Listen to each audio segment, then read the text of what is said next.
Hi guys, Hello. how are you? Really good. How are you? So good to hear. I'm very well. I'm very well. How you going? Good. You had a good holiday? I did. I had a really nice break. I'm a little bit sick now. I have a slight cold, but it's nothing too serious. I'm fine. Hmm. You guys are back from the UK. You're back in Finland now.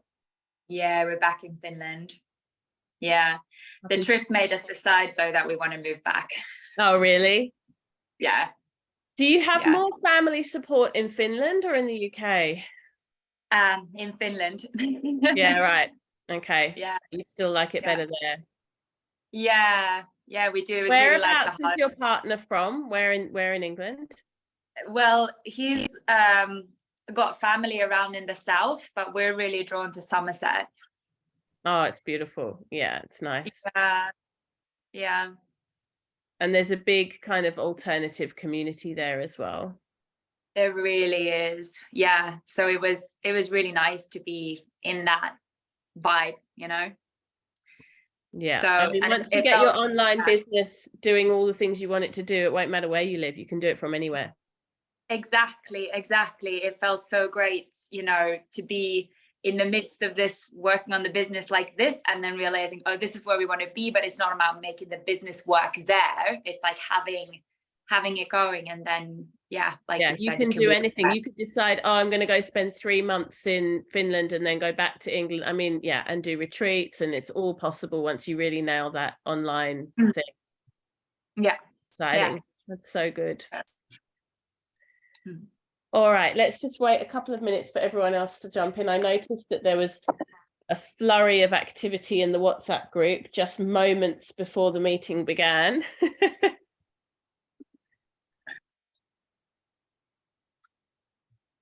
Let's see.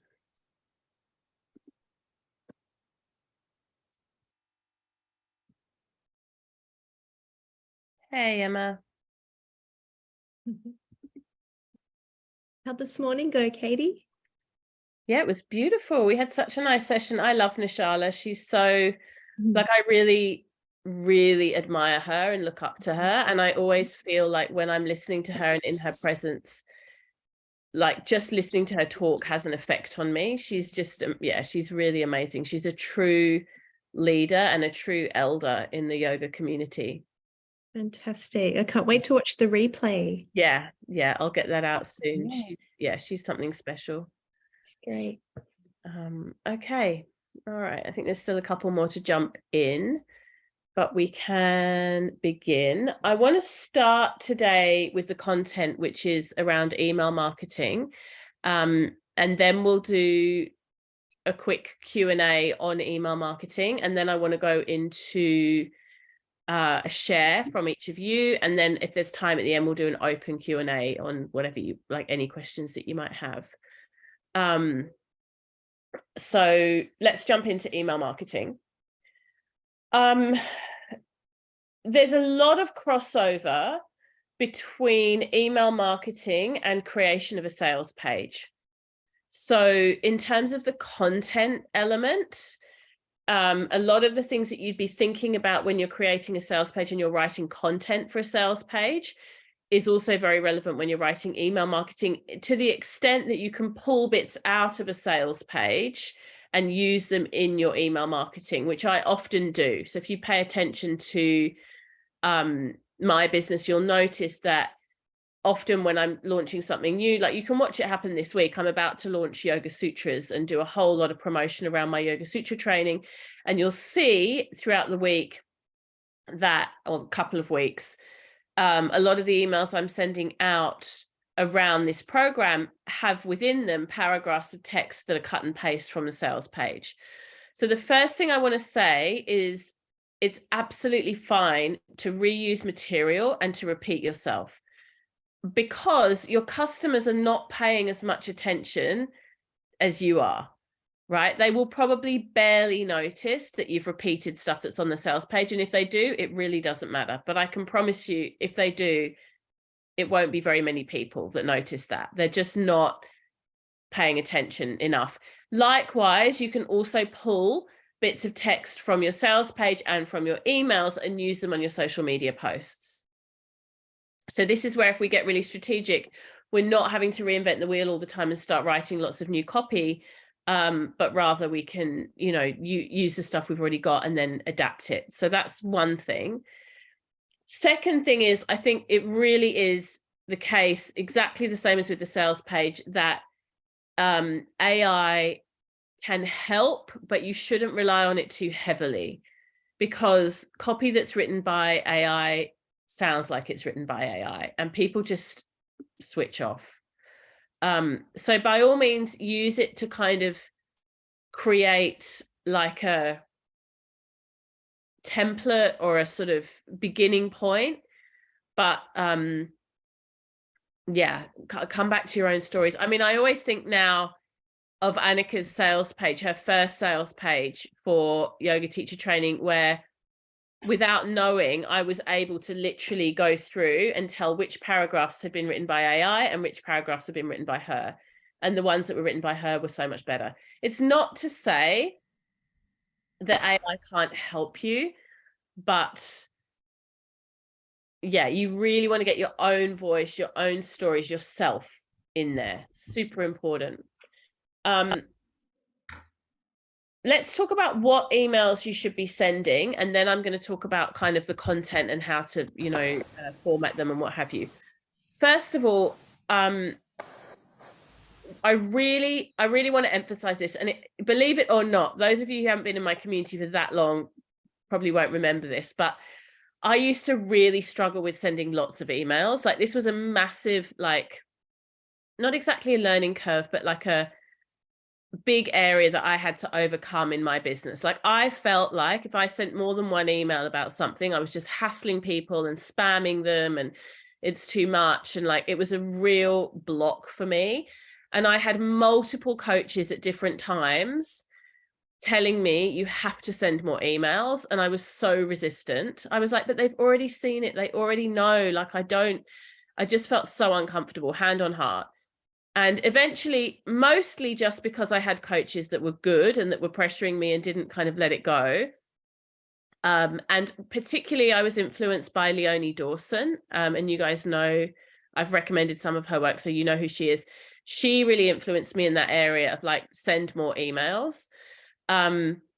I just started to send more emails. And now I don't feel bad or weird or uncomfortable at all. Like, it just doesn't bother me.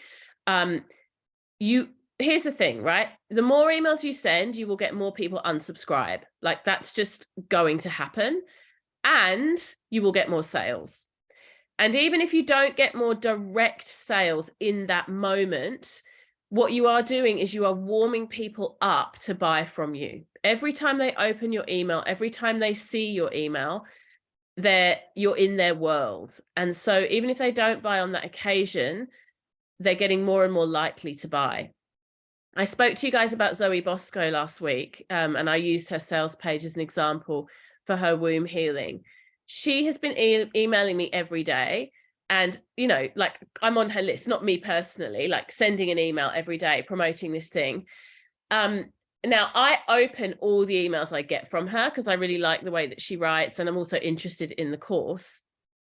And I dare say because I know she's a very savvy businesswoman, she's probably only emailing people every day who are opening the emails every day. So that's a good rule of thumb. Like, you don't want to email your entire list lots and lots and lots, because people may not be interested. But like, okay, let me tell you the strategy. I'll just tell you exactly what I'm doing for Yoga Sutras, right? So I've got a training coming up, Yoga Sutras. It's a 6-week training. It's Zoom calls and a workbook and some support around, the philosophy of the Yoga Sutras. So I'm wanting to get good numbers for it because it's the last time I'm going to run it, which is a good call to action. So I'm basically doing 2 opt-ins, and you have to excuse me, I'm a little bit sick, so my throat's a bit not the best. As you get more sophisticated in your business, instead of having an ongoing opt-in that's the only opt-in that you use, what you'll do is when you have a specific thing you want to sell, especially if it has a time frame around it, you'll have a specific opt-in for that thing, right? So this is like, for some of you, this is too sophisticated at this point. You want to keep it simple, but this is sort of where you'll move towards. So for example, you know, with Annika, she's going to have probably a specific, well, she is definitely going to have a specific opt-in for teacher training for people who are interested in that. And it's different to the general one for her yoga studio, right? Like Emma might have a particular opt-in that's just for yoga teachers, which might be more niche than her general opt-in, and then she might market to those people slightly differently because she knows they're yoga teachers. Same with, I mean, I'm just looking randomly at the screen. Same with Liz. If she wanted to specifically target yoga teachers for photography, she might do an opt-in that's specific to photography for yoga teachers, right? Again, if you're not quite there yet, please don't feel overwhelmed. You don't have to get this subtle. But so for Yoga Sutra, 2 opt-ins. Today was the first one. It was a free webinar with Nishala Devi, who I just adore and love. And then it will be a 3-day training that I'll be running on Lakshmi, which is a little bit different to Yoga Sutra, but it's people who are interested in yoga philosophy. You're not going to sign up for a Lakshmi 3-day training if you're not interested in yoga philosophy.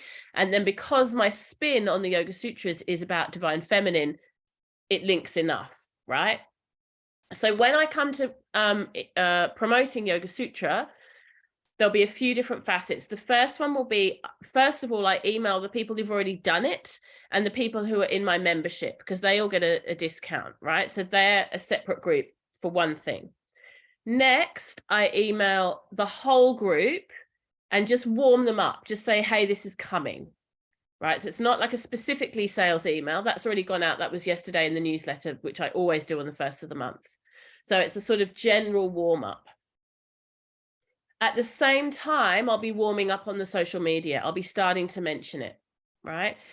Then I've got my people who've opted in for the webinar and the Lakshmi teaching. So they're my warmer leads, right? They're definitely interested in yoga philosophy, and they're interested in the sutras, and they're interested in divine feminine.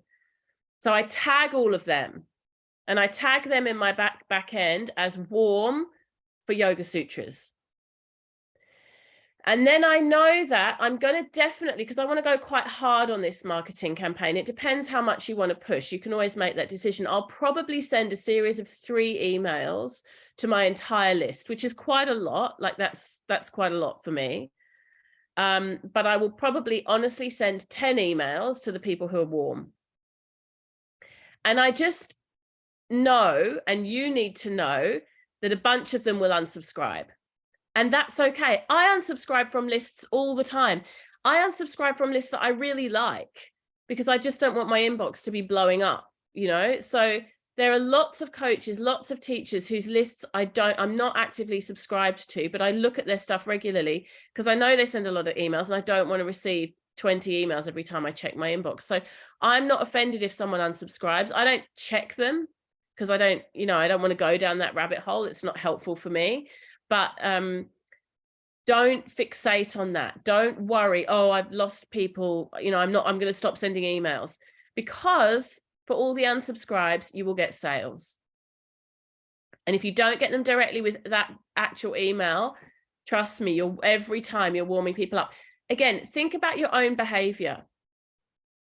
When there's something you're interested in that you want to buy, do you always buy instantly on the first email? Very rarely for most people. Most people, they'll wait until we get close to deadline. They'll wait for a special offer. They'll read at least 2 or 3 emails before they commit. Some people are much more, the pitters in the room are much more just like, yep, I want it, I'm buying it, I'm in. If you've been warmed up enough, and this is where really skilled marketing comes in, you want it before it even goes on sale. That's when someone's done a really good job of marketing, when you're like waiting for it to go on sale, and the minute it goes on sale, you're in. That's like, there's a particular type of Ayurvedic rose body oil that's been out of stock for ages, and I've been on the wait list to get this oil. She makes it in small batches. And I've seen on her Instagram the last couple of days, she's like, it's nearly ready, small batch, you know, it'll be going on sale soon. And I'm like, oh my God, I can't wait for this oil to go on sale. Like, I'm worrying that I'm going to miss it because I know they're small batches and they sell out really fast. That's good marketing, where she can be confident that the minute she drops, within a few hours, it'll be sold out. I mean, one could argue that she could make more and make more money as well. But the point is the anticipation. So that's another part of the puzzle. So yeah, I'll probably send 3 emails to my whole list, probably 10 to my warm leads list, who are the people that have actively opted in. And then, and I don't always do this, it depends how much time and energy I have, but actually with this launch, I'm going to have a bit of help. So I will do this. I'll dig into even further. I'll dig into those emails and I'll tag everyone who's been opening and reading the emails, and I'll email them even more times. And then, and this is new, I've never done this before, this is where it gets really stalky, I'll be cross-referencing people who are opening a lot of the emails and then looking at a lot of the content on social media and reaching out to them directly. That's something I haven't done before. That's next level. But when you know that someone is in 2 places, like your emails and your socials, and they're really looking at something, then I think they're interested enough to have a message saying, I know you're really interested. Are there any questions I can answer? What's holding you back? That type of thing, like starting a conversation. The other thing is that very commonly, particularly for things that are $500 or more, I think there's a $500 threshold. People are usually quite happy to spend about $500 without too many questions or too much research. Once it goes over that, most people would like to have some sort of human contact. They want to either know you as a person, and in which case they already trust you and it's fine, or they want to have a quick voicemail, direct message, email interaction. And so they might ask a question that's covered on the sales page. Never be cranky. I mean, none of you would, but never reply in a short way, like what's on the sales page, because actually what they're trying to do is just reach out and say, just checking you're a real human and this is a real offer and it's good for me. And you just write back and you say, yes, you know, we'd love to have you. And it starts on Tuesday and so happy that you're interested, right? Because quite often it's just, they just want that security of that connection, which is why one of the things I do in my emails a lot is say, if you've got any questions, hit reply and I will be happy to answer them. So that's a little bit about frequency. In between launching something, like when I'm not actively selling something, I do try to have breaks. So I think it's really important, if you're going to intensively email, that then there's also times in between where you're not intensively emailing.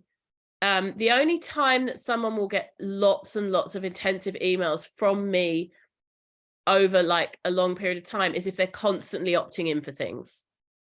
Right. So like if you opted in for Shakti Rising and then you opt in for the Lakshmi codes, and then you've also opted in for Nishala Devi's webinar, and you've just done my quiz, you're going to be getting a whole bunch of emails from me because they're different like opt-ins and I'm treating them in different ways. My assumption is if people are opting into that many things, they really like me and they're happy to be blasted with lots of emails. And if not, they can unsubscribe and the information's all there on my socials and it's on my website as well. Another thing that's really interesting about retargeting and emailing repeatedly is a form of retargeting, right? To use marketing speak. This is really interesting. So sometimes I run Facebook ads, and for many years, I didn't want to pay to retarget, which means I would remove from the people that were being, because, you know, Facebook's very intelligent. You can choose who you want to send the ads to. So, I mean, this is why the algorithm always shows you things you're interested in, right?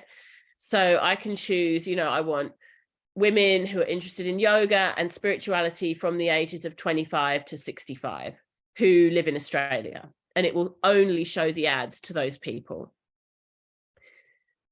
And you can also tell Facebook not to send the ads to your database, right? So you can download your database, you can give it to Facebook. They can't do anything with it. They don't use it. Obviously, that would be completely illegal. It's a breach of data laws. But what they then do is they find those people and they eliminate them from the advertising, which I always thought was really smart, because I was like, I don't want to pay to advertise to people who I'm already emailing and who are already following me on social media. Makes sense, right? Like if I'm paying $1, $2, $3, $4 a click, why would I pay that for people who are already on my list? Not right. So a friend of mine who also advertises on Facebook and is a lot better at it than me, she said to me, actually, it doesn't really work like that, because what happens is when people are on your list, they're already really warm. They're already really interested in what you're doing. And if they see you on Facebook as well, and they see your ads, they're more likely to buy.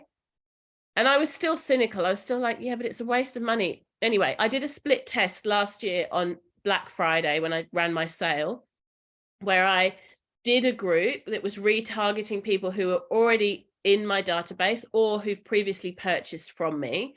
And the results spoke for themselves.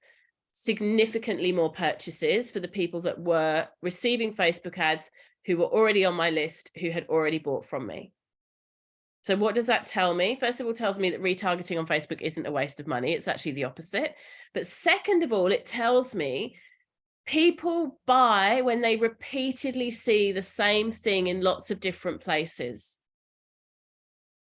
Right? And I think about myself with Zoe Bosco, like, because I'm thinking about buying her training, then when I open my Instagram, there she is. When I open my emails, there she is. I have no doubt if I was to look on Facebook, I don't very often, but if she's advertising, she'd probably be there too.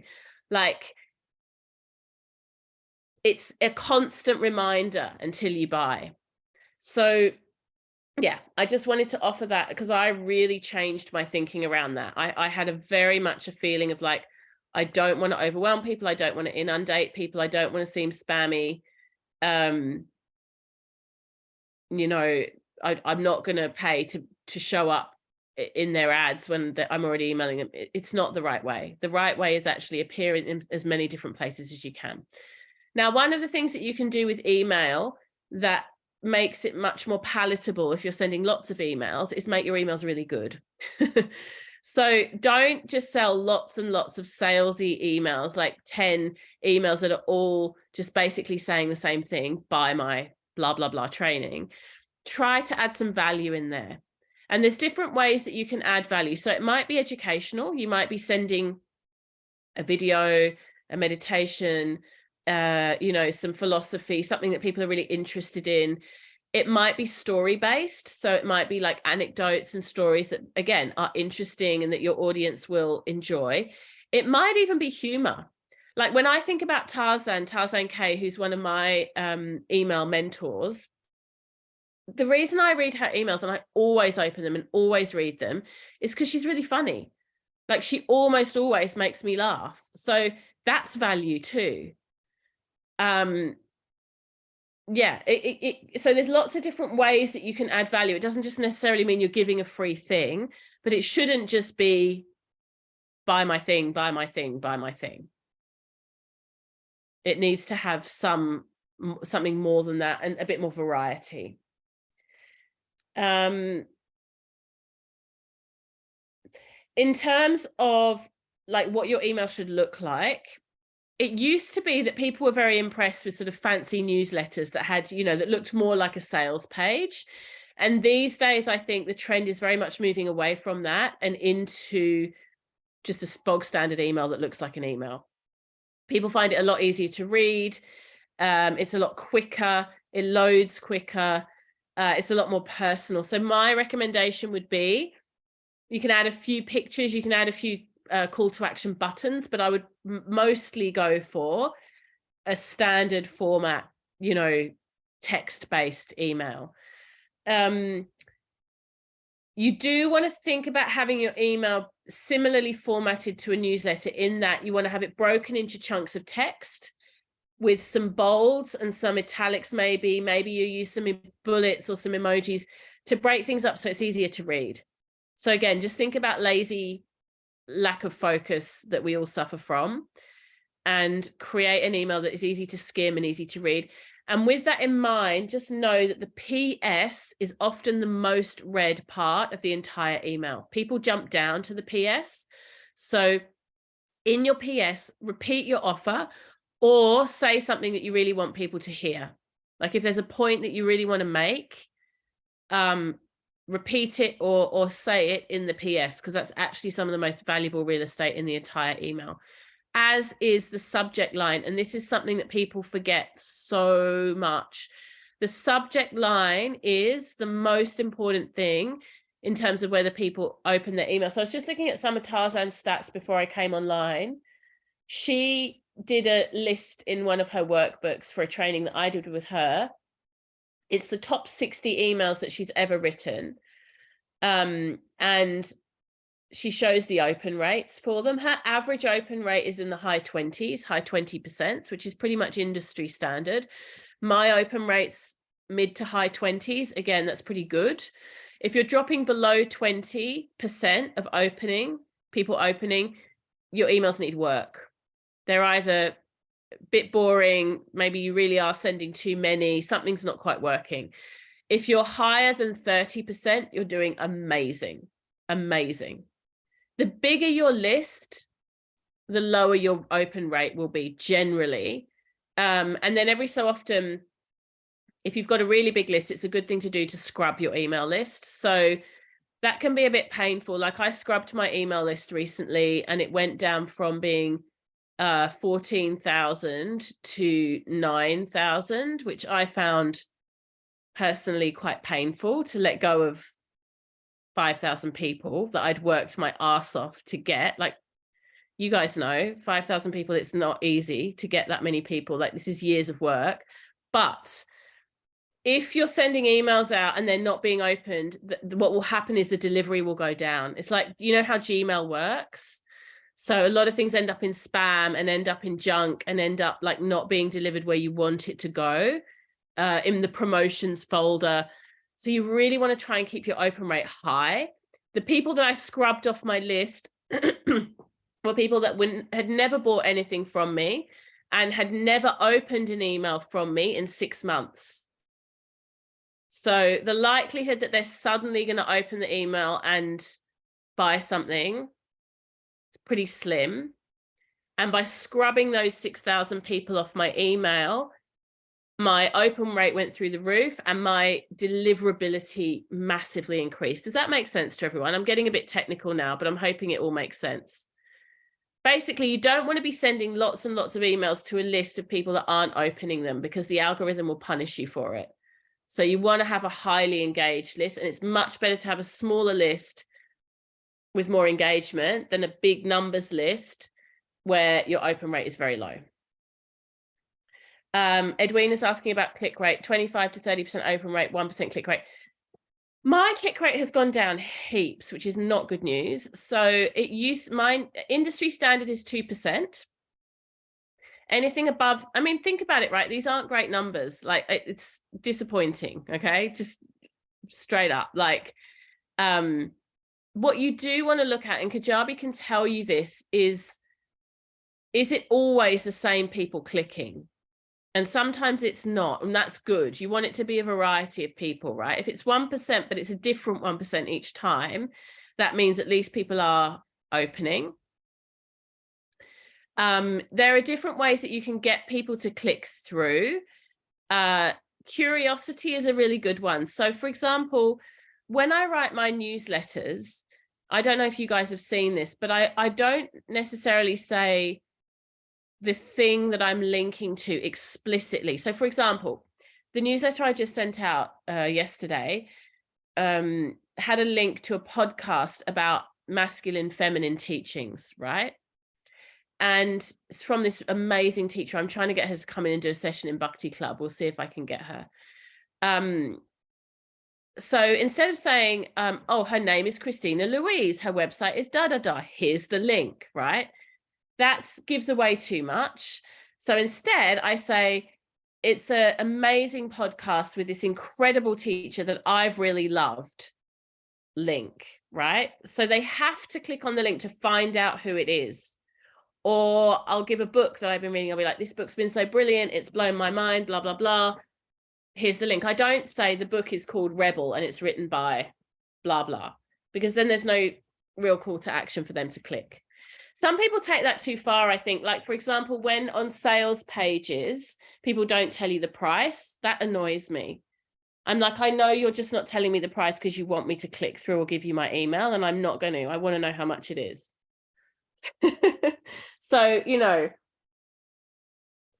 there's a balance point, right? Like leave a little bit cryptic and make them click through. And then on the other hand, don't make them work too hard, you know. I think be upfront enough that they have enough information. So yeah, 1%'s not amazing. I'm at like 1.05, so 1.5% at the moment. My click rate used to be a lot higher. I don't know. I could probably ask Tarzan that. I don't know if that's industry standard that click rates are going down. Open rates are definitely going down. I know that's true. You know, it's just market saturation. But yeah, the click-through rates, mine have been dropping as well.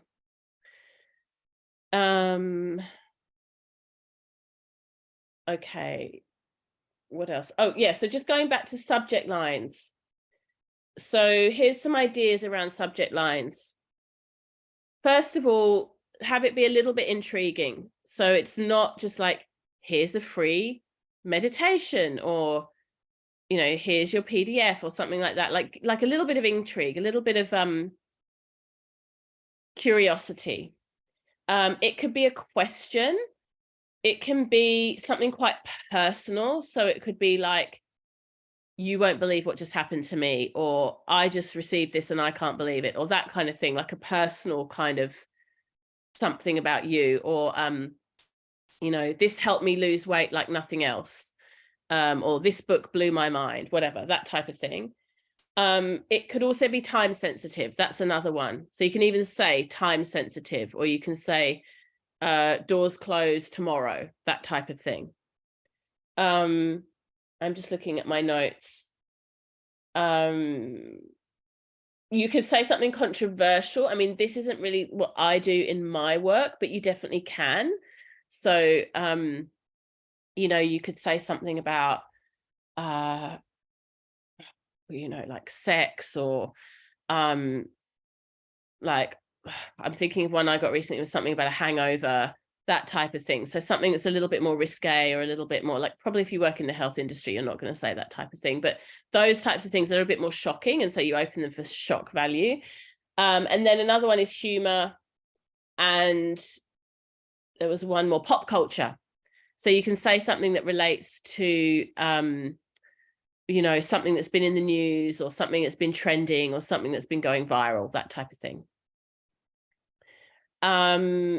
So that's subject lines. Here's an interesting fact. I've never done this, but Tarzan, my email mentor, does this, and I think it's very interesting. So what she does is she writes 3 subject lines for every email that she sends, okay? And she tests them. So she splits her list, and she sends half the list, exact same email, exact same. Half the list gets the same email with 1 subject line. The other half of the list gets exactly the same email, no other changes, with a different subject line. And then she tests her open rates to notice which subject lines are getting better click-through rates. So I think that's really interesting. I haven't gone that deep, but short answer is subject lines really matter. And again, you know this from your own behavior as a consumer. The other thing you can do, and I know Tarzan does this, again, I don't do this, but you can do this, is you can see who hasn't opened an email. You can tag them, and then you can send the same email again, but with a different subject line. So you don't have to rewrite a whole new email. You're only sending it to the people who didn't open it in the first place, and they don't know it's a repetition because it's got a different subject line. I haven't done that, but Tarzan gets pretty good results with that. Okay, so that's a little bit about sort of some of the content elements. And then the last thing I want to talk about here before we open up to questions on emails is automated sequences. So at a bare minimum, I think it's really important. I'll get to the questions in the chat in just a moment. I think it's really important to have a welcome sequence. That's the minimum, right? And I think that your welcome sequence at a bare minimum should have 3 emails in it.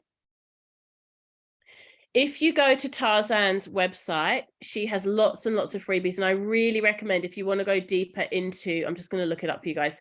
If you want to go deeper into email marketing, I really recommend Tarzan's work. I think she's absolutely brilliant and completely hilarious.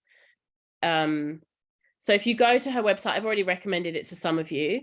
She has some free opt-ins that you can sign up for, and some of them are templates that you can use that you can then adapt, for example, to create a welcome sequence. They're very good.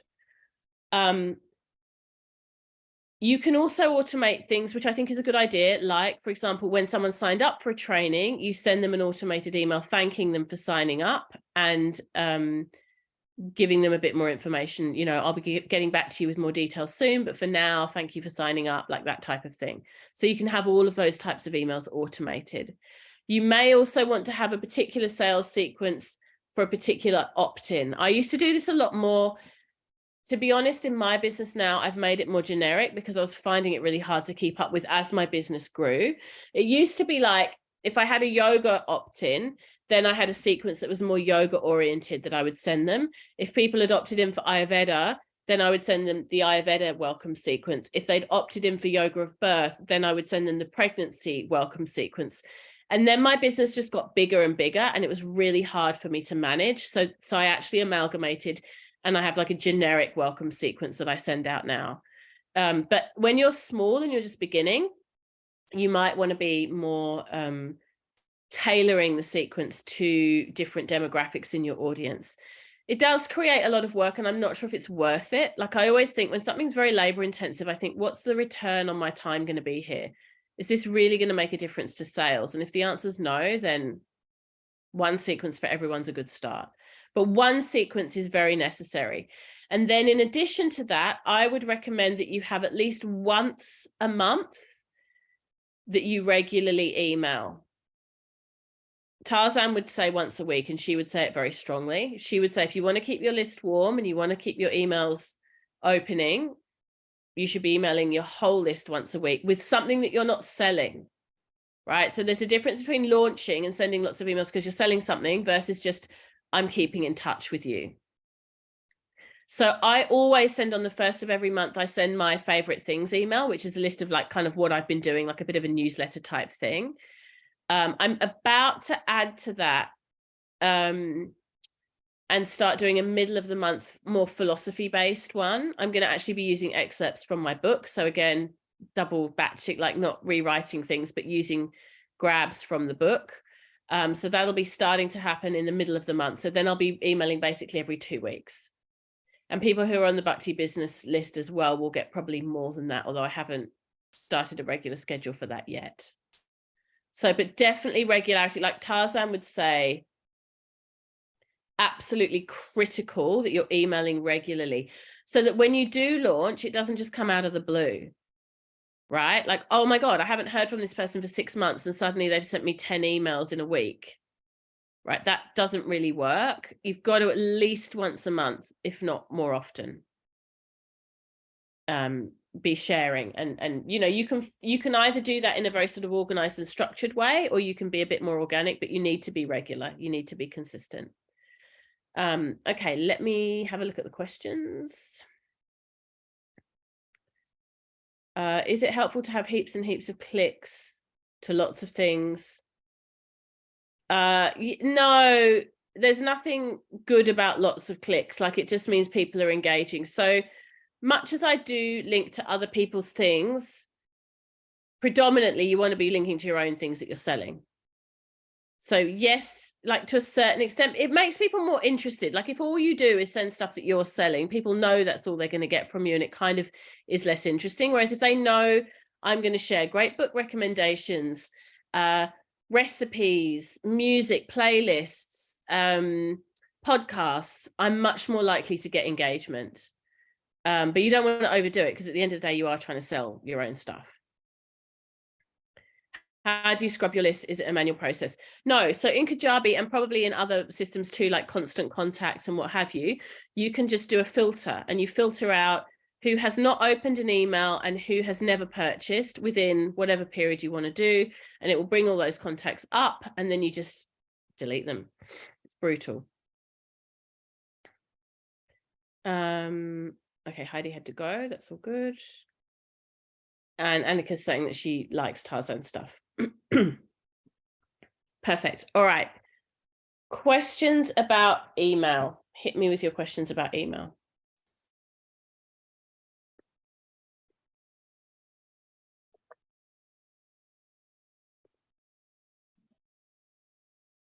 Britt.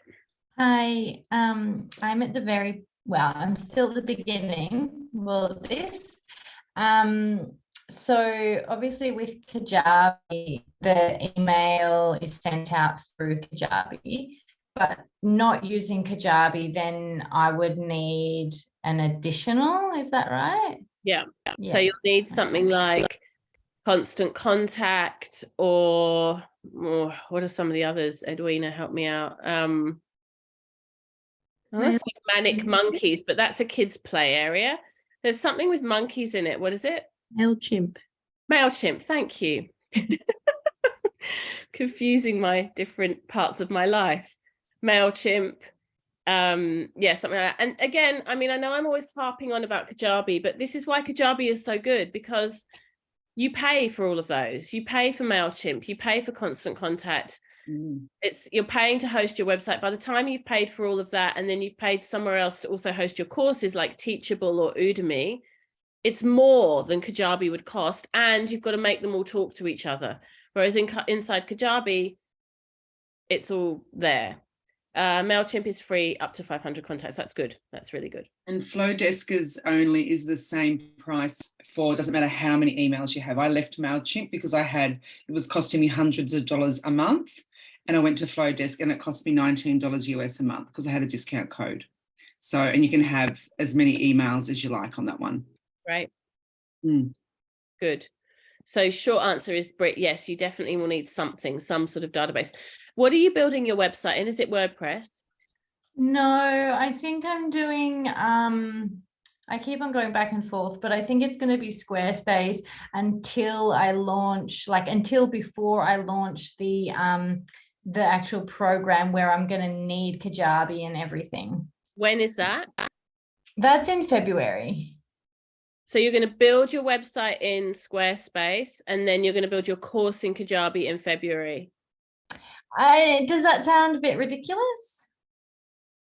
You're going to build a website now, and you're going to rebuild it again before February whilst building a course. To save, how much are you going to save? I'm not picking on you. I'm just. I guess I would save, how many months is that? 1, 2, 3, 4. I guess I would need to, maybe only like 3 months really, because I'd need to start building. Buy it in advance to rebuild it. I need to build it by like September. Okay, yeah.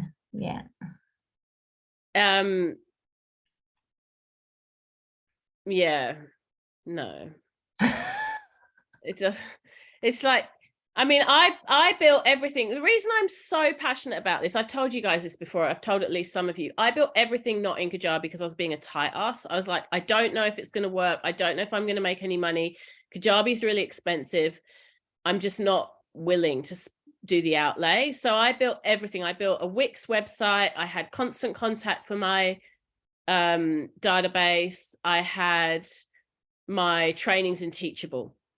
And then I had to also pay for Zapier to connect everything together. And I was paying for Interact to host my quiz. 5 different things I'm paying for, right?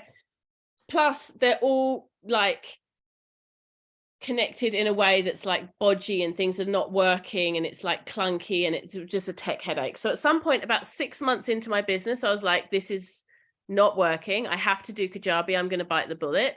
And then I had to rebuild everything. I had to pay someone to migrate my website over to Kajabi. Then I had to tinker with it for ages to make it look like I wanted. I had to migrate all my course content over.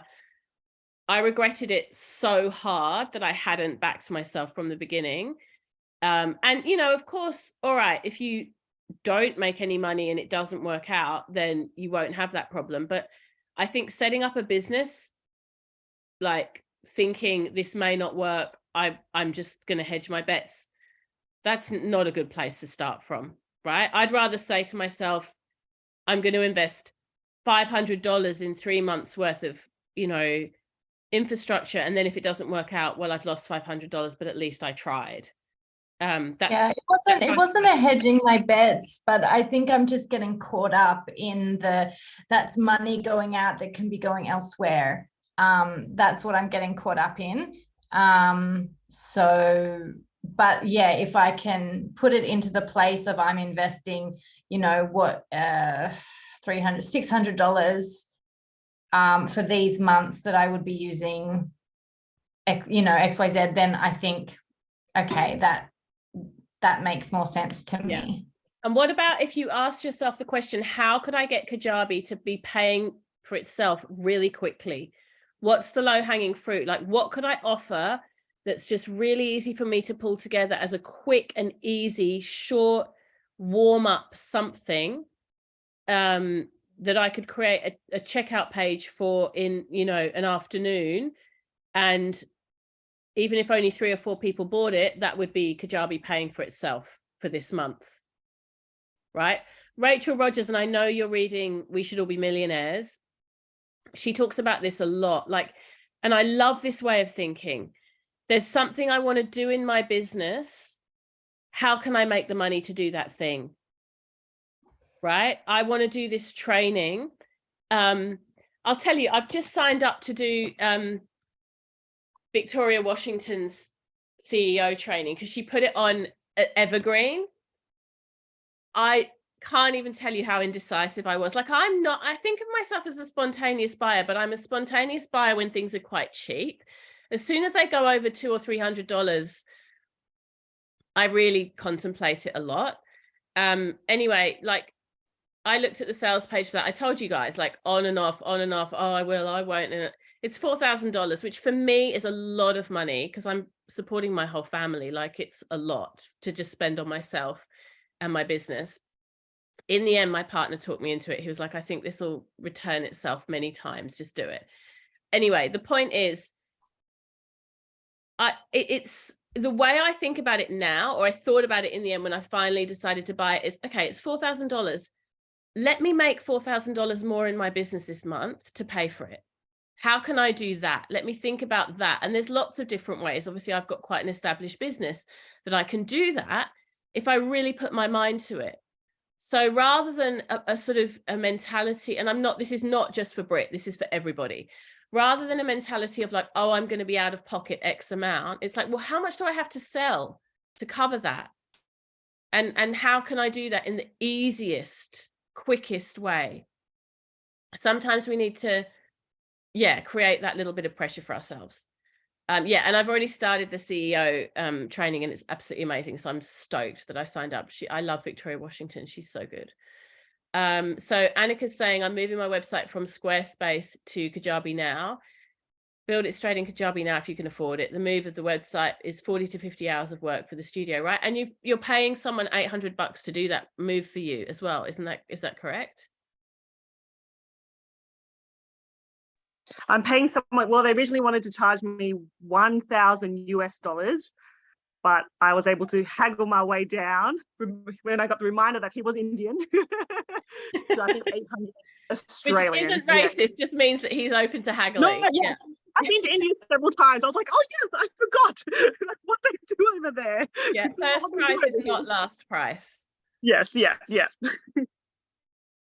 Yeah, beautiful. So again, you've switched over. I mean, it's just like build it where you want it to stay, especially if your timeline's that condensed, Brit. Like if you're talking like 2 or 3 months, the last thing you're going to want to do when you've just finished your website is go and rebuild it again.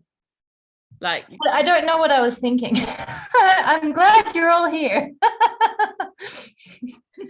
But it's really interesting because what I noticed, and I noticed this in myself too, I was listening to a podcast yesterday that Tarzan very kindly shared with me of a master, it's not a podcast, it's a private recording of a mastermind she's in. So basically I was listening to my coach being coached by her coach, and they were having a conversation about whether or not she should spend $60,000 on improving her SEO.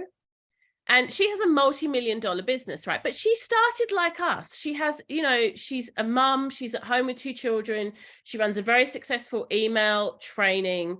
It's $1,000. It's not overpriced, but she's sold thousands of them because it's really, really good. I've done it. Like, it's excellent. And so there they were chatting, like we're chatting now about should Brit do Kajabi or not. They were just chatting about, is it worth the 60,000? Is there somewhere else she should go? Should she be allocating that budget into her staff and her team, blah, blah, blah. And all it is it's the same conversation. And this struck me so deeply when I was listening to this, at the next level, right? And as you up level, these things become normalized. Like, I have a friend, a very close friend of mine, one of my best friends. She is self-made, very wealthy. She grew up in housing commission. Like, she didn't get money from anywhere. She made it herself, and she's made her money in property. She bought a house, she bought another house, she bought another house. Now she owns 25 properties, right?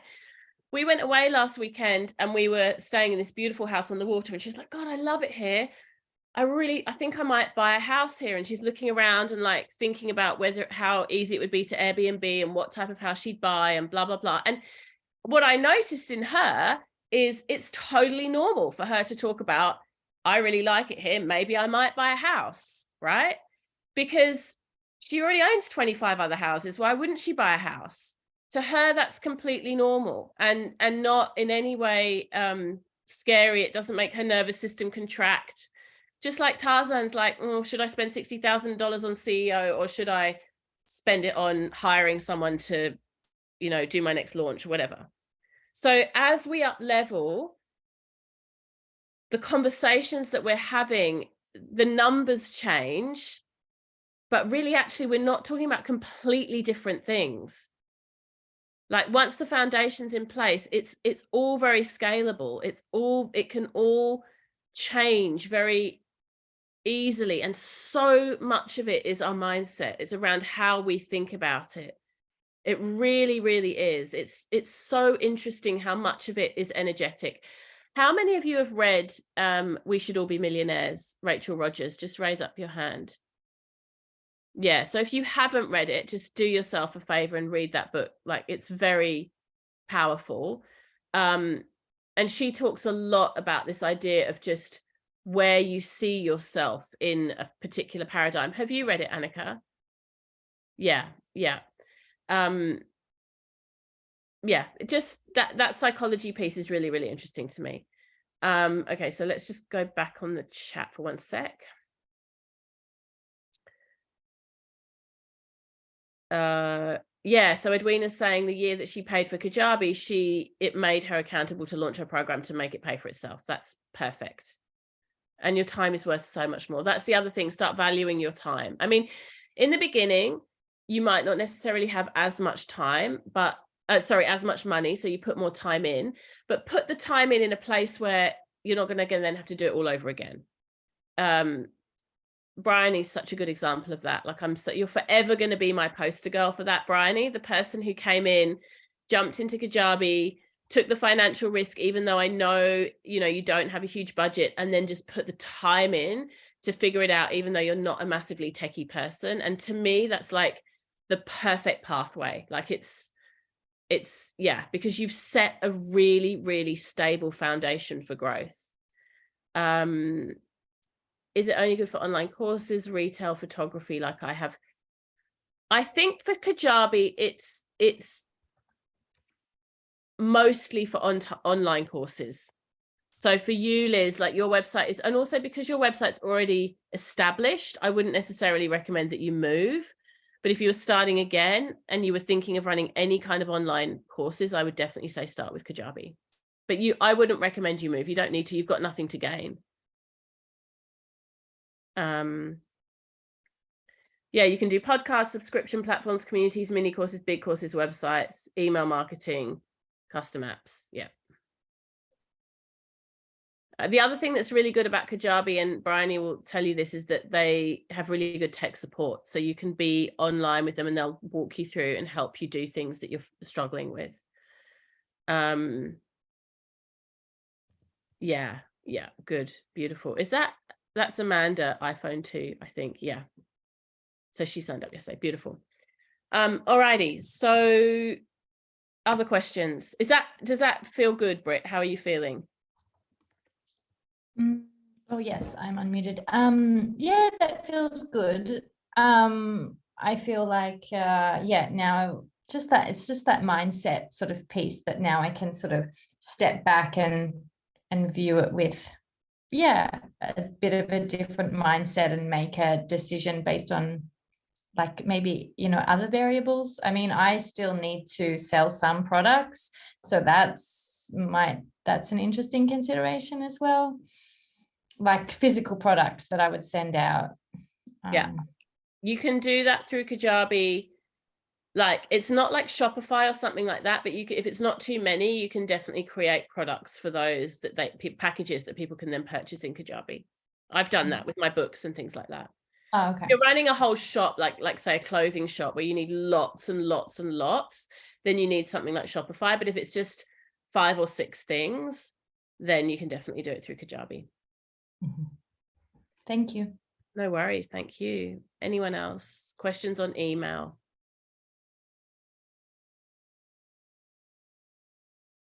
Does anyone still have that feeling of like concern or ickiness or like feeling unsure about sending lots of emails? Is that still?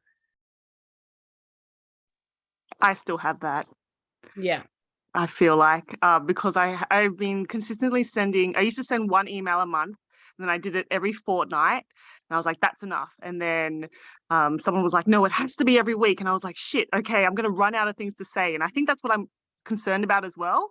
But people seem interested in my personal life, so that works out well too.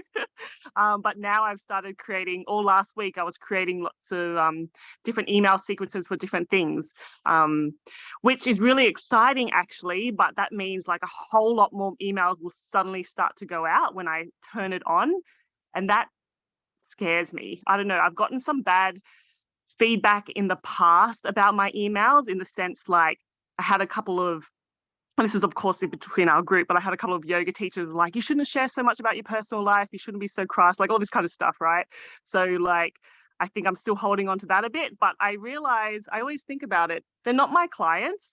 They were just like a couple of teachers who don't teach for me anymore. And my emails have like one of my last emails had like a 40% open rate. And I sent it out to like 3,600 people. And I was like, what the fuck? Like, who are these people like opening and reading about my weekend at, you know, the donuts place in Glenbrook? Like, so yeah, but I'm still working on it. I think every time I send my weekly newsletter, like my stomach still sinks. That's what I'm trying to say anyway. That's all for me.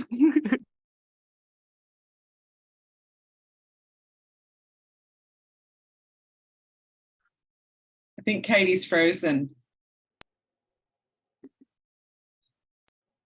Yeah, she has. She's back. Oh, Yeah, everyone froze for a second. Everyone froze. Okay. What was I saying? No, I was just saying, I mean, that's an amazing open rate for a start. You will get unsubscribes. People will unsubscribe. Like, it will happen. So just know that in advance and accept it. It's part of rejection is part of putting yourself out there, right?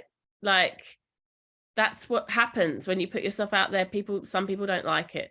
And usually, hopefully they just unsubscribe and leave. And if they really feel strongly about it, they complain, unsubscribe and leave.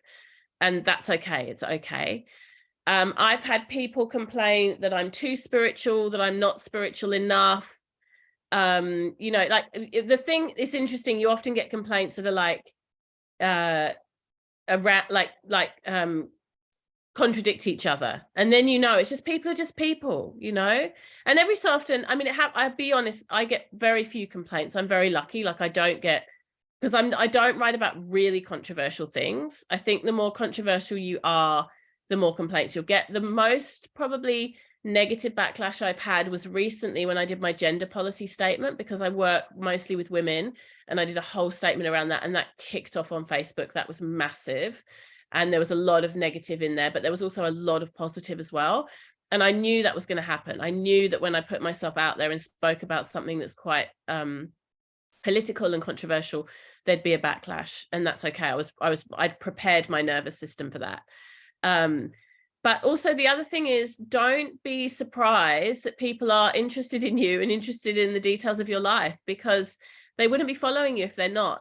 And humans are way more interesting than just facts. You know, they want to see the example. Like, I get so much more interest if I tell a story about something I did in my own healing journey than I just do a post about, I don't know, using clay womb masks. You know, if I actually tell the story about my own journey of healing around postnatal recovery, rather than just here's some things you can do for postnatal recovery, way more engagement. So yeah, and I think it's, as you get more well known and you get more traction, it's really good to make some boundaries around that. Like, different people have different perspectives. Like, one of the things I'm really clear about is there's a few things in my brand actually that you probably haven't noticed explicitly, but these are the types of things you make decisions about. Like, I don't name very often or show pictures of my children, and I don't give personal like stories about my children. So basically, when they grow up, if they go through the archives of my socials, it's not like the whole narrative of their childhood just unfolds on my social media, which a lot of people do that. So in other words, I've sort of maintained their privacy, and that was very conscious and deliberate. I also am not too jokey. Like, I'm a little bit serious. People often say on my socials and in my emails, people often say to me, oh, you're much more funny and lighthearted in real life than you seem in your work, kind of thing. And that's sort of quite deliberate as well. Like, I don't do lots of funny gifs and all that type of stuff. That's just not part of my brand.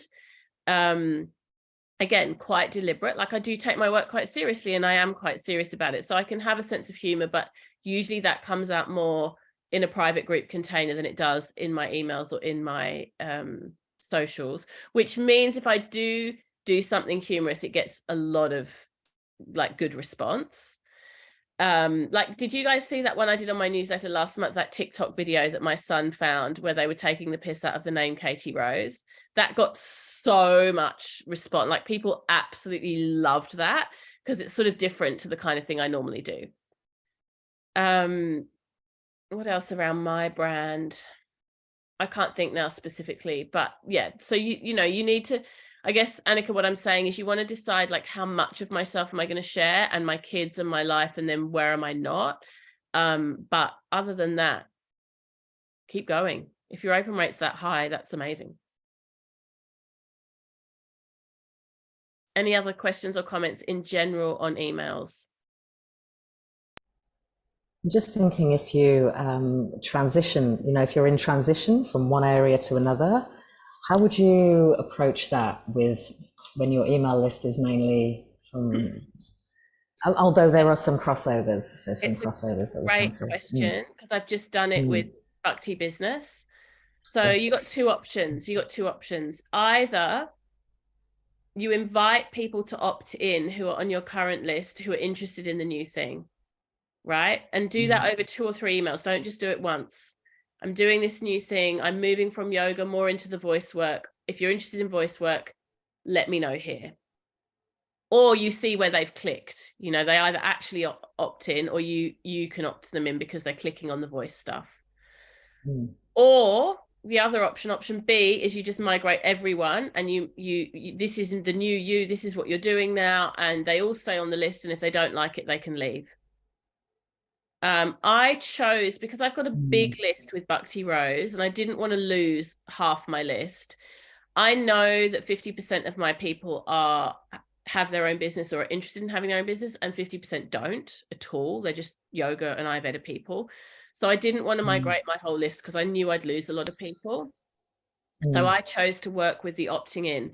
But it does mean that my Bhakti business list is much smaller than my Bhakti Rose list, which isn't ideal. Like, I'm constantly wanting to write things to my business list, but I want it to also reach my bigger audience. So I'm still a bit in that transition.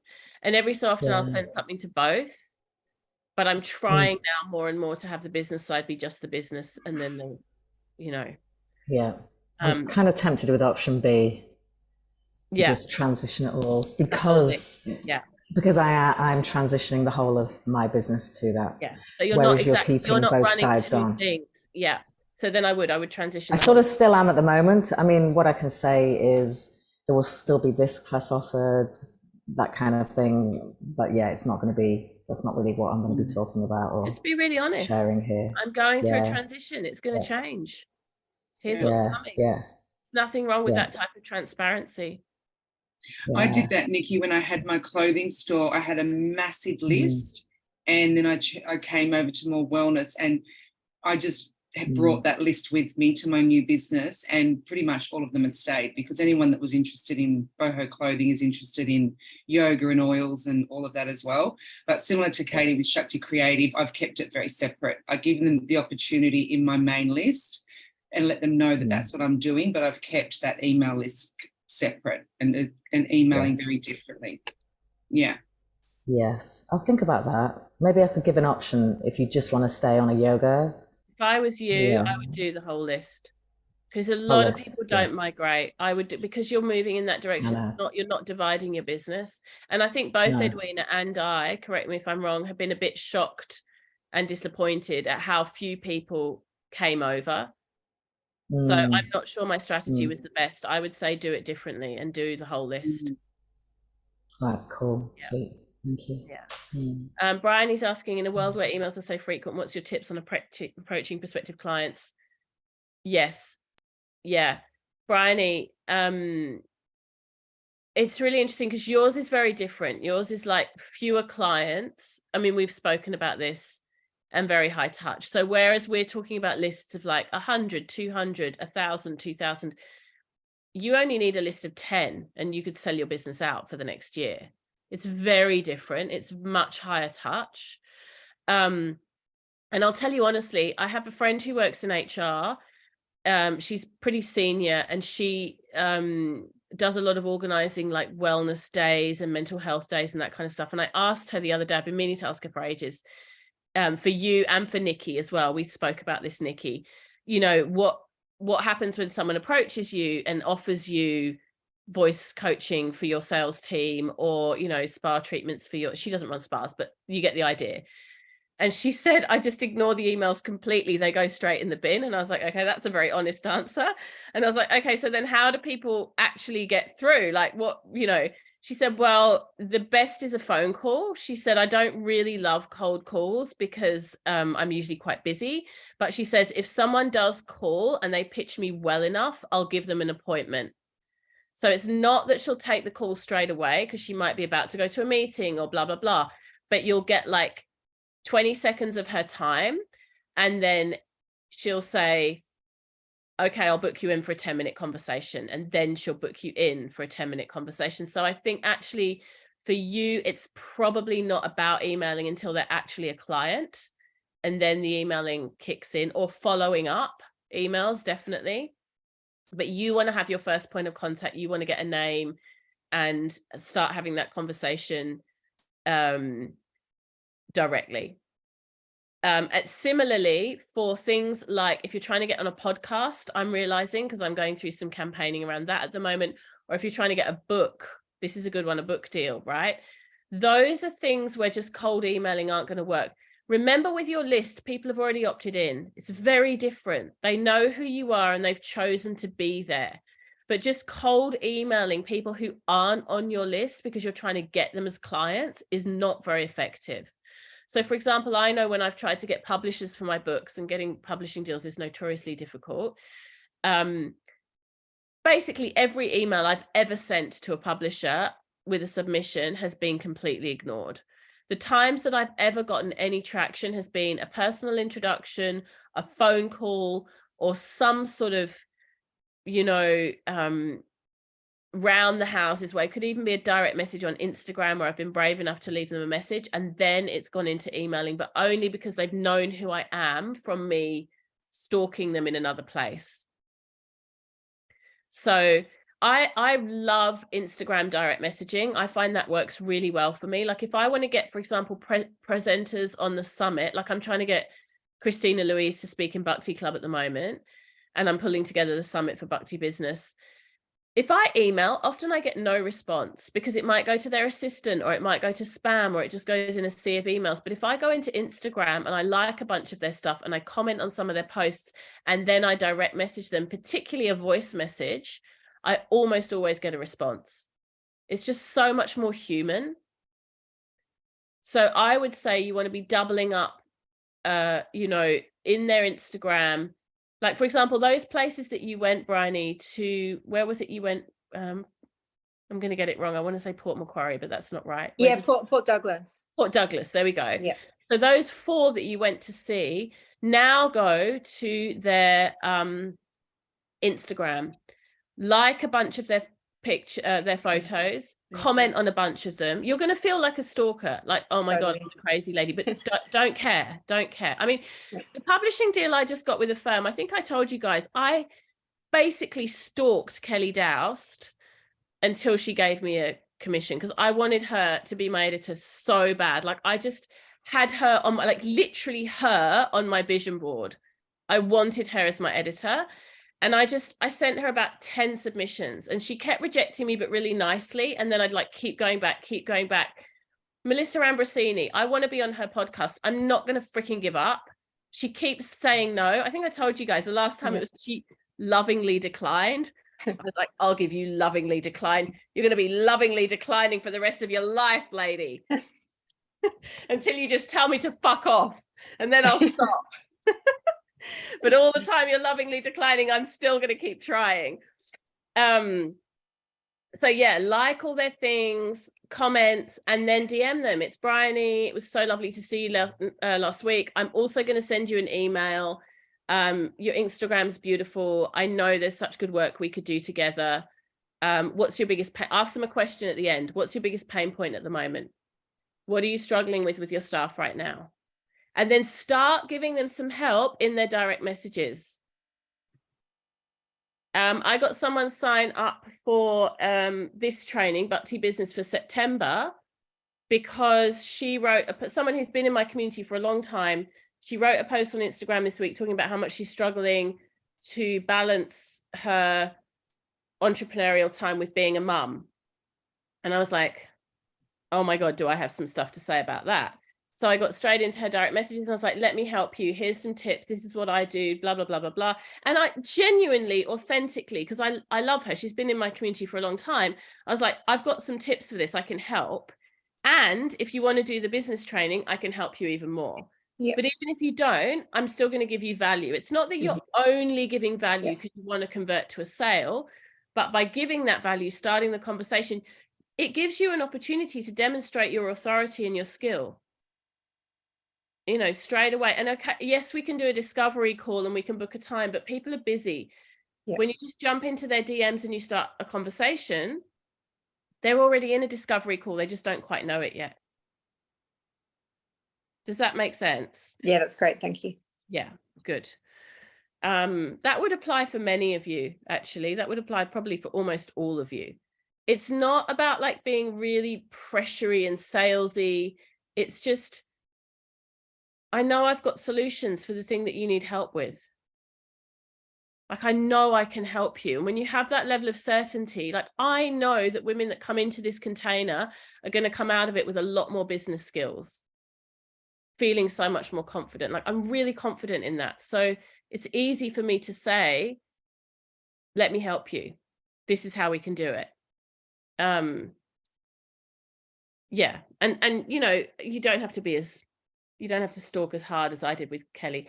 It was really funny when she finally commissioned me and I signed the contract and everything, then I wrote her an email afterwards and I was like, you have no idea how like hard I have wanted you to be my editor. I was like, I've been following you for like 10 years and I love every person that you've ever commissioned and I've loved every book that you've ever written. And I was like, just gushing so hard. She's like, she emailed me back because she's a little bit cold is a strong word. She's not cold, but she's quite a distant person. So me just like fangirling all over her. She was like, that's terribly flattering. Can we just focus on the book? But you know, you got to be in it to win it. Referrals, Bryony, yeah, referrals definitely. definitely. Referrals are everything, for sure. Yeah, anyone. Yeah, there's just anyone sorry. that can put a word in. Yeah. Sorry, Nikki. Yeah, I was just going to say that corporate gig that I did with the voice stuff was because it was a yoga student that has been in my community for a long time, many years, and she put the recommendation into her company. So that because she did a one-to-one voice session after I put my program out last year. So that's how she heard about it. She didn't want to do the program, but she wanted to do a one-to-one. When she did that, after that, she recommended. So that's, yeah, it is that. And then once you get in, it's so much easier. Once you've got 1 or 2 great podcasts under your belt, or 1 or 2, you know, big corporate deals or whatever it is, it just starts. It's the first 5 clients that you have are the hardest to get by far. And then it all just start, like for Annika to get the first 5 students on her brand new teacher training, for Tracy to get the first 5 health coaching clients, for Brittany to get the first 5 journals sold. They are the, you know, for Liz to sell the first 5 photography packages, all of you, they're the hardest ones. They're blood, sweat and tears. You got to vision them in, channel them in, manifest them. Like, you've really got to just be so clear about that portal, and then it starts to take care of itself. But those first ones, they don't just fall out of the sky. They don't. I mean, you know, sometimes if you're very lucky, but usually not. Yeah. It's the same with saving money. First $1,000 is the hardest. Yeah. I think it's anything, right? Exercise, changing any habit, like the way you eat, your sleep routine. It's always the first 2 or 3 days that's the hardest. I was talking to someone who's done really long fasts recently, like fasts of up to 30 days of only drinking water and that kind of thing, which as a pitter, I can't even imagine fasting for that long. And I said to him, what's the hardest day? Like, you know, is there a point where you get to like day 20 where you're just starving and it's like really hard? And he said the hardest day always is day 1. And that amazed me. I was like, wow. He said, because day 1, you just like want to like give up straight away because you're hungry. So yeah. Okay, before we do our check-ins, any lucky last questions on email?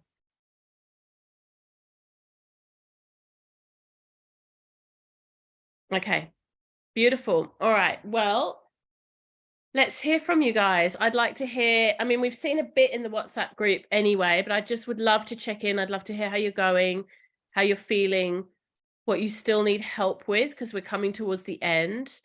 How you're going on your goals for last month and what your intentions are for this month ahead. So any of those things that you want to comment on and share with the group, we'd love to hear from you. Who wants to jump in first? Edwina. I just thought I'd check in. I checked in WhatsApp group where I'm at with everything. I'm feeling really good. So much clarity. I've got a clear path. It just feels, it feels like I've got traction and it's amazing. And I had a little quick look over my goals today and I feel really proud that I've smashed my income goal by $500. So that felt really good. It's interesting about those numbers, how you just sort of get it. So we're going to stretch that again this month. So I'm happy about that. All my little goals, like all the things that I wanted to do, smashed all those things, you know, those specific sort of, you know, things like write a new sales page for Marigold and map out my Shakti Roadmap course and just those, write an email sequence for Shakti Creative. So tick, tick, tick, did all of those. So that feels really good. Didn't save as much money as I wanted to because it was an expensive month. And yeah, so just feeling really good. I love this little sheet that you gave us, Katie, and I've actually added on the bottom underneath everything the actual, so then I can go back and I've sort of put them all together for the next 6 months to hang up on my vision board and sort of go back and look at my progress and track. So set up my new goals for this month and yeah, feeling good. So thank you.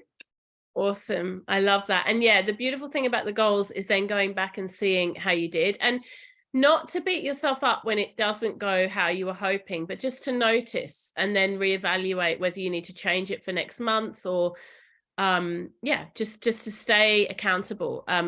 I often do this when I'm launching, like, you know, as I move into launching Yoga Sutras, for example, I have a goal in mind of how many people I want to sign up and an income goal for that. And it's always surprising to me how the goal really does impact how the sales go. I don't know how that magic works, but I know that it does. It's quite weird. And I think sometimes we can be a bit hesitant to set a goal because we don't want to fail. So it's better to not set a goal and then feel like we've failed. But I really want to encourage you to set the goal. And then if you don't meet the goal, it's okay, but really try, like really give it your all. Because that I have found that to be very powerful in my business. And like I said to you last time, it doesn't just have to be a financial goal. It might be a goal around how many new subscribers. It might be a goal around your own learning and development, how much time you spend on something, etc., how many emails you're going to send. You know, it might be a goal to send out 3 emails this month. Some of the goals you can control, some of them you can't, but the ones that you do that you're in control of will always have an impact on the income. Yeah. Beautiful. Thank I love how it held me accountable, having it there just right in my face every day. Really good. Awesome. Who's next? Liz. I'll go. Yes, I agree 100%. I had a minimum financial goal, which I don't know if set me up for this or not. And I was like, no, I can do a little bit more than that. So I set another goal that was like my real goal, but I hit my minimum one. But I don't know if that's because I had a minimum one. Maybe I shouldn't have had that. But I'm having that goal that I was like, this is the one that I'm going to strive for. Definitely made a huge difference with my hustle. Like next level. It was like every day, it was really like, instead of just working on my creating and my pictures of my writing on my website, which I've kind of been in for a while, I was able to intentionally set time aside every day to reach out to someone, to email someone. And with that, I've had success. And even though that hasn't closed sales yet, I've got my email and my website down as a recommended photographer for like 3 of the top modeling agencies in Sydney. So I've started getting inquiries on my website from their talent, and I'm really excited to see how that unfolds. And if I didn't have that big goal, I wouldn't have just been like, you know what, Liz, like you used to do that. Reach out again, give them your details, remind them of who you are.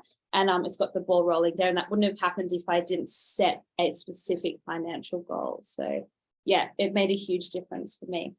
I love it. I love it. And Rachel Rogers, who wrote We Should All Be Millionaires, she talks about your minimum goal, your like mid-range, this would be great kind of goal, and then your this would be so epic, I can't even believe it type of a goal. So, you know, usually I just have one goal because it's easy if I just get my head around one goal, but you can definitely have like a spectrum within there. One other thing I wanted to add about goals is I sometimes build into my month a treat for myself if I hit a particular goal. Like last month, I did the gut cleanse with Orchard Street and also had a financial goal. And when I reached my financial goal, I treated myself and I bought myself a big package of their juices and smoothies to be delivered at home, which is a thing I wouldn't normally treat myself to. So it's really nice. Like, I mean, it could be something so simple. It might be like an essential oil you've really wanted, or a special place you've wanted to go for dinner, or it might not even be something that costs money. It might be like, if I reach my goal, I'm going to take Friday off and go for a walk in the bush, like, you know. But having a goal, like a gift to yourself as a present to yourself if you achieve the goal, I think is really, it inspires me anyway. And one other thing I wanted to say to you, Liz, is I love the idea of you working in the more mainstream fashion industry, but then bringing in a bit of your woo into that. Like, I had this image today when I was looking at the WhatsApp group of you like doing like a regular fashion photo shoot with like just normal models and, you know, not like in our kind of world, but doing a little cacao ceremony before you do the shoot. And I thought that's so beautiful. Like, from an industry that's so toxic in terms of body shaming and image, to bring that nurturing element and that kind of spiritual element in, I just think is so beautiful. I love that you said that, because I totally forgot that that is what I believe made me a popular photographer to work with in-house when I worked at GP, because I would always spend time to be like, all right, what's on your mind with the talent? And they would talk to me. And I used to joke that I was like mother bear to all the models, because I would take time to nurture them spiritually and emotionally, and therefore we would just have the best shoot and get the job done so easily. And then the result was always like, wow, Liz, you really get something out of the talent that's a little bit different. So thanks for that reminder. I'll have to write that down. Beautiful. Thank you. And one thing I wanted to say to Edwina as well, just on that idea of rewarding yourself, if you've had a while in your business, or if you're new, where your business is just starting, you might have an increase in income but not save much immediately. Like, I think this is a fairly common phenomenon, because you're either reinvesting money back into your business, which is a good thing to do, or you've just been skint for a while and you feel like spending a bit of money. And that's okay too, you know, like, it doesn't all have to be austerity. Like, it's all right if you've been surviving on not very much. I know when I first started earning money again, decent money, after 2 years of when I first got divorced, having so little money, that first 6 months, I bought my son a new bike. I was like, come on, boys, we're going on holidays. Like, it was like, finally, we've got some money, we can eat. I remember for 2 years, we didn't eat in a restaurant once, and they would go and eat out with their dad. And they were like, we never eat in restaurants with you. And then finally, I was like, we can go and eat out, boys. And, you know, so I think give yourself a bit of that time to just enjoy the fruits of your labor and enjoy your success, and then, you know, be smart with your money and all that kind of stuff. But don't beat yourself up. I'm not just saying this to Edwina, I'm saying this to everyone. Let's enjoy the fruits of our labor too, because we're working really hard for it. Who's next?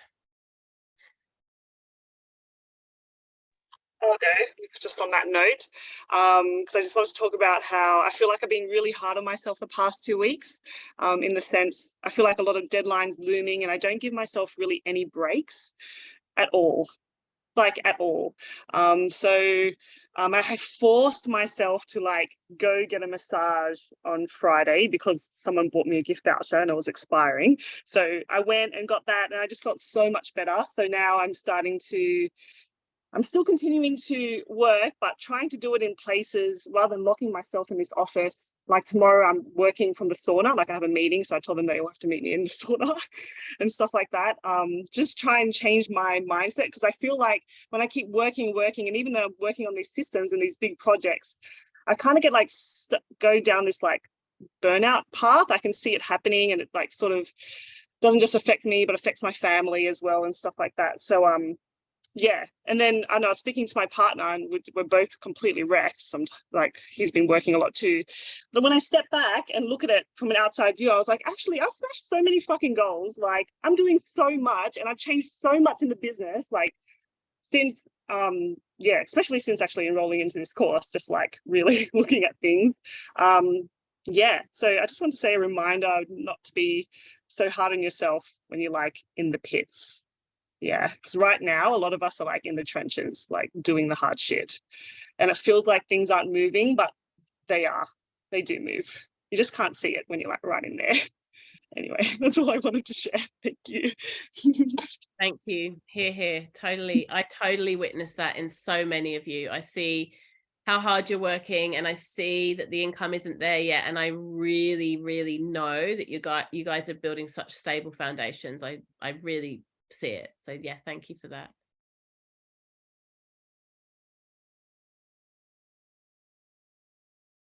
Who wants to jump in?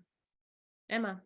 I love that, Annika. Thank you. I sent a text to Katie last week, just saying, oh, I feel overwhelmed, and I was just and the thing is, like, I don't think I've probably been working quite as hard as you, but you know, it's just a matter of balancing everything, and I was just getting frustrated because I just want to be further down the track, you know. And then I just thought, Emma, you know, Katie shared some really beautiful words, and that really helped. And I just thought, you know, I also have to try and enjoy this time, like it's a creative time. And I was just really trying to reframe it all, like, you know, because also if I'm going to create, I'm in the early stages, you know, of creating, and I actually really want to create my course with the right energy, because people are going to feel that when they do the course. It will be and I'll know that I wasn't in the right place when I was creating it. So it's been just good to kind of look at all that, step back a bit. And yeah, look, I love this talk around goals. I know earlier on in these meetings, I think I was sharing that, I've got quite a small email subscriber list, and I'm trying to grow that. And I think, Katie, you said, how many people do you think you can get to join? And I said, oh, maybe 10, and Katie, you said, well, why don't you try for 20? And it doesn't sound like a lot, I'm sure, to some of you, but for me, that's quite a lot, because I haven't got anything to sell, and I've not been very active in trying to attract new subscribers. So I just I got an Instagram, and every time someone followed me, I just send them a little message. Do you want a free mudra guide, and would you like a free mudra audio? And so far I've had 19 people join, which is great. Yay. I know, I'm just so happy. But I just like, there's literally a magic in like, it's kind of done my head in a bit. Like, there is a magic in setting goals. And Liz, I think you called it hustle. And yeah, I've been working pretty hard, but it's incredible. Like, it's working. So it's just been great. I would never have known to do that if I hadn't have joined this training. And yeah, I've just got a lot more clarity where I'm headed. And yeah, I'm just going to be working pretty hard. My goal is to get something really up and running by the end of this year. So I'm not going to kill myself doing it, because I've done that before, and I'm just going to try and work differently this time. So thank you. Beautiful. And do you feel like you have a clear pathway mapped out now for how that will happen between now and the end of the year, Emma? Does that feel quite clear? It feels quite clear. And I've also just tried to set myself targetable goals. Just like my to-do list is ginormous, but I'm just actually trying to target like 5 things on it. So that's how I'm going to manage it. Yes. Right. Perfect. Thank you. Thank you. And well done on that 19. Could be 20 by now, just during this call. I feel like one other person's probably jumped in. Thank you. Amanda. Yeah, really resonate with the show so far. And something that's coming up for me as quite a big thing actually is I'm very much like a now person when it comes to this stuff. I'm like, okay, I'm learning all these new things, like what to do with the business. And like, I would just want to clear my days completely and just like do it, like get it done, and then having it, as in like switching from all these different platforms over to Kajabi, which seems like the most no-brainer ever. Really, like, once I now understand how much Kajabi can offer as support. So definitely like being in that transitioning stage of kind of clearing up and getting everything there. And also I need to just anchor myself into the reality of having a 6-month-old baby, and I can't just plan, oh, okay, I'm going to do this much today, or like whatever. I just really need to surrender. And with goal setting as well, like I can't be as I used to be, like, okay, I'll, just get it done kind of stuff. So be gentle with myself and humble with myself. And like at the moment, I'm also needing to finish up commitments that I had started before. So I can't even just like close down all other platforms, because I've got people doing different things on different paid platforms and stuff. So I understand there's a little bit of more money going out now as I'm opening Kajabi as well, but it feels worth it. So then I can eventually end the other ones. And then I already have Kajabi kind of running, and it's going to just feel more stable for myself to have that. So I'm actually giving myself like the rest of the year to build kind of in silence the Kajabi platform and getting the courses over there. And then I plan to launch that in January and be like, okay, look, everybody, this is the new system that I have of offerings and courses. And yeah, so it's a lot of mindset work for me, and kind of calming the pitta, and like steadying the vata, like this is the direction, like remember this is where we're going, and so on. But definitely like massive personal development, I'd say, for sure, joining in here. And I haven't been so active in the group, even though I've been like seeing everything what everybody's doing, and it's inspiring. And yeah, so that's kind of where I am now. And like yesterday, I realized as well, like I haven't been doing any free opt-ins. I haven't been having any email list going. So now I feel like such a newbie. Like, how does it even work? Like, how do I create a Zoom call that people sign up for? How do they come to my email list? Like, just what? So working with it basically. And yeah. Beautiful.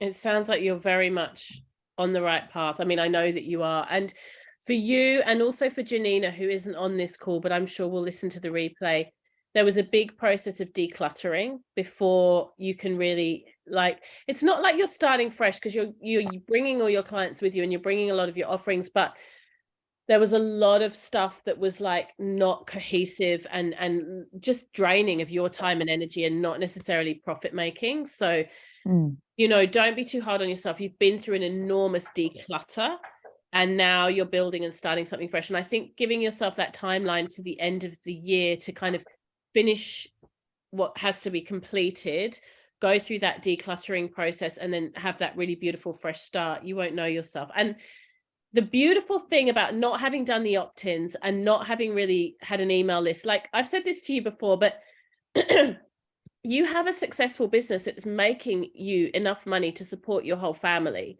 And you've done that with no opt-ins and no proper email list.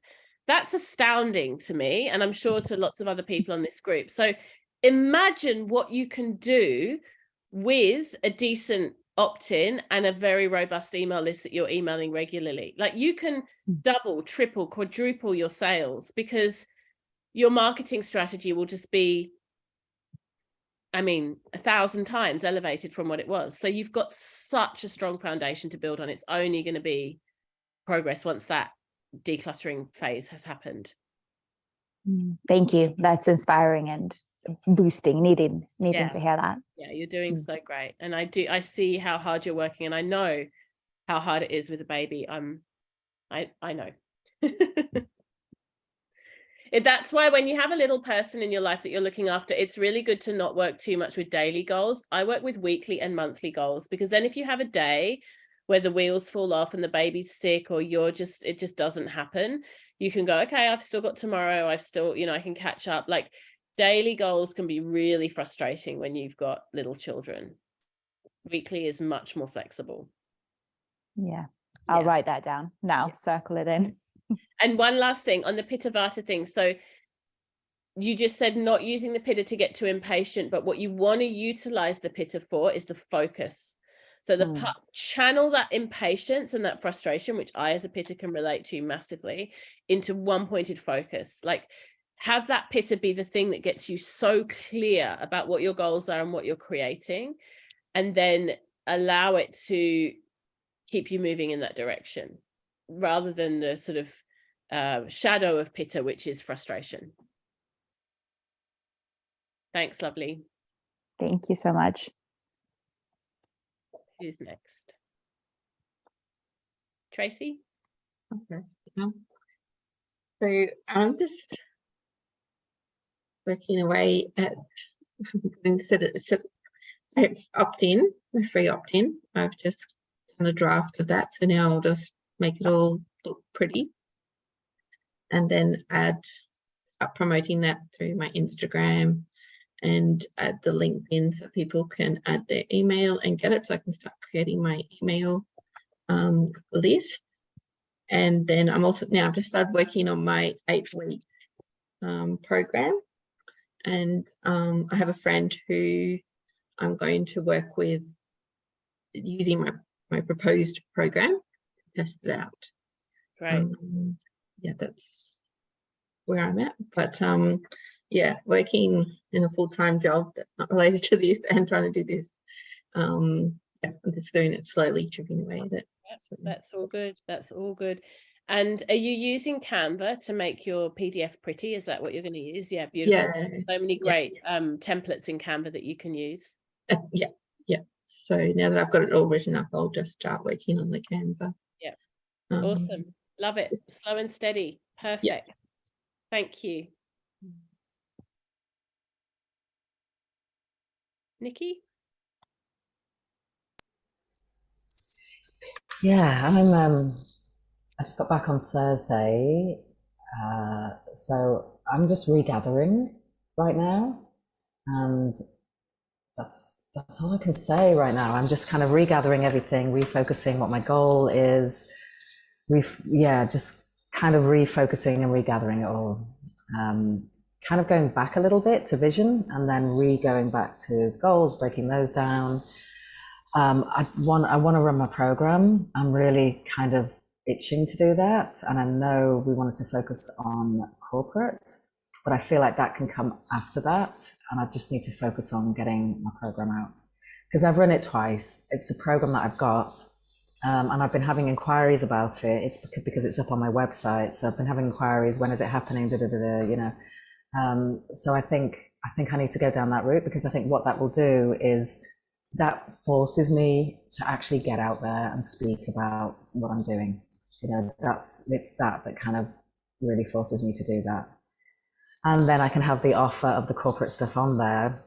And then after I've run the program, then I can go into the corporate stuff. I just feel like that's what's going to get me kind of going. I'm going to give myself like a 3-month runway for the program, and run it, I think, beginning of October. So that's where I'm at with that. You need to give yourself that long, Nikki. Is that why 3 months? I just thought for the marketing and everything, because I really slacked off on all of that.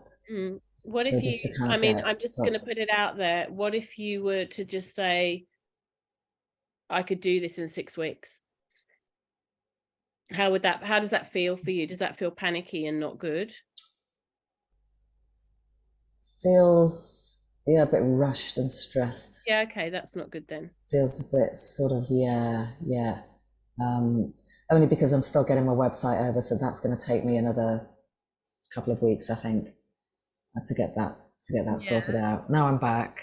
I couldn't really do anything over there much. I was doing like little bits, but I couldn't really, so, and it was a whole different headspace. So I feel like I'm just getting back into this headspace now, but I can look at that. We've got a one-to-one on Saturday, I've booked. Yeah. So one-to-one will be on Saturday, so we can look at that, and then this week I can. I think because you've done it before. I know, I've done it twice. It's not a new thing. I think you can probably bring that 3 months down, but I don't want it to feel stressful in your nervous system. So let's see, we can talk about it again on Saturday. Maybe when you've landed a bit more, it'll feel like you can that timeline a little bit. There's a sweet. I think once I've shifted the website, it's sorry, go on. I was going to say there's a sweet spot between giving yourself enough time, but also not giving yourself so long that it starts to drag, and it feels like it's forever away. So let's see, but just give yourself time. It could be September. I was thinking that sort of, so that would be maybe 8 weeks. Yeah, I reckon that's probably more. But seems perfectly doable, but give yourself a few more days just to settle in. Let's see how I go with the shift of the website first, just because that's imminent. That's kind of pretty much there, and once that's out the way and out of my head, I can get on with this. But it's good to be back in, and I apologize, I haven't not been in the group and really doing stuff. The timing was just like no apology required at all. All right, you reintegrate, and we'll check in again on Saturday. Cool, thank you.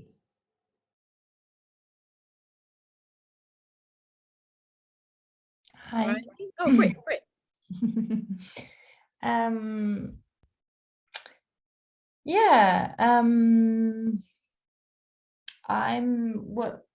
What was sort of just came through for me is that I really now have a path forward. So that feels amazing. So I have a plan, I have a path forward, I have a marketing strategy as well. I think that, I feel like in the past I sort of like reach my edge and like, how can I get more people? Like, so now that's all opened up. So that feels really great. So I feel like, it was important for me to join this round to really set in the next 12 months, especially with the start of the financial year. And now I can see the marketing strategy. So not a lot has sort of been physically manifested yet, but yeah, it feels really good. And I know where I'm going.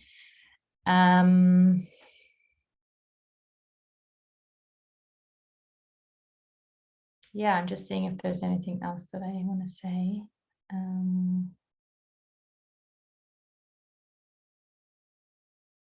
Nothing is coming up right now.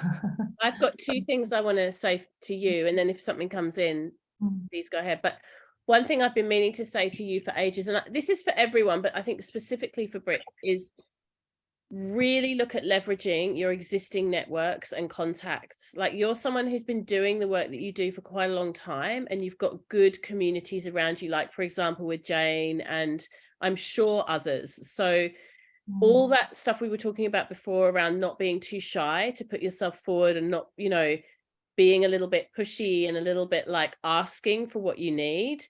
Yeah, I really want to encourage you to do that. Like, I feel like if you, for example, went to Jane and asked for her support or asked for her community or whatever it might be, that there'd be so many ways that you could be leveraging what's already there for you, rather than feeling like you need to be starting from zero. So don't be shy or hesitant to ask for support from the network that I know that you would have given a lot to. So it's perfectly okay to also ask to receive.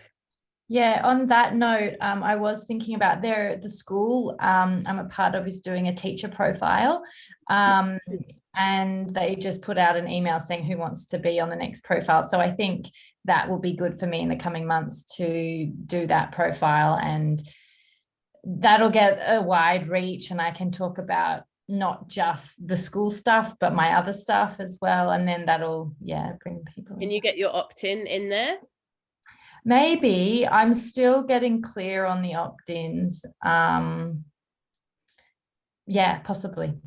Try to have an opt-in in place so that when you get an opportunity like that, your opt-in is on it. That's gold. Yeah. Yeah, awesome. And then the other thing I wanted to ask you, because I know you've started listening to it, is how are you finding We Should All Be Millionaires? Yeah. I'm listening to it on all my drives and while I'm like cooking and washing dishes. Yeah, I'm feeling there's little clicks that are happening sort of in the mind of like, that's possible. You know, they're just these little things. There are a couple of things I wrote down actually that I can't quite remember, but yeah, I feel that with changing of mindset, I mean, I absolutely believe in mindset. I mean, I use it a lot. And to have someone, you know, basically teaching me how to think is great around money. So yeah, it's really, it's just around the money piece, right? I feel like that's a big piece for you, because I think you're someone who I perceive to have an enormous skill set. Like, I really, you know, see you as a very experienced teacher. I mean, I know you've just finished your yoga teacher training, but you've been doing the work you're doing for a long time, and you're an example of someone who is deeply embodied within it and really walking the path yourself. So your income should be reflective of that, and right now I don't feel that it is. And yeah, I just wanted to say that, like, I invite you to really see yourself at the level that I think others see you at, and then as that happens, your income will shift in that direction as well.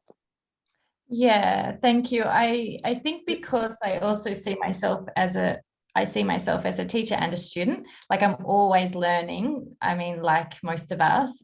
But I think that mindset hasn't quite tipped over, that I'm, you know, I was like, because I'll always be studying. I'll be forever learning and growing and healing.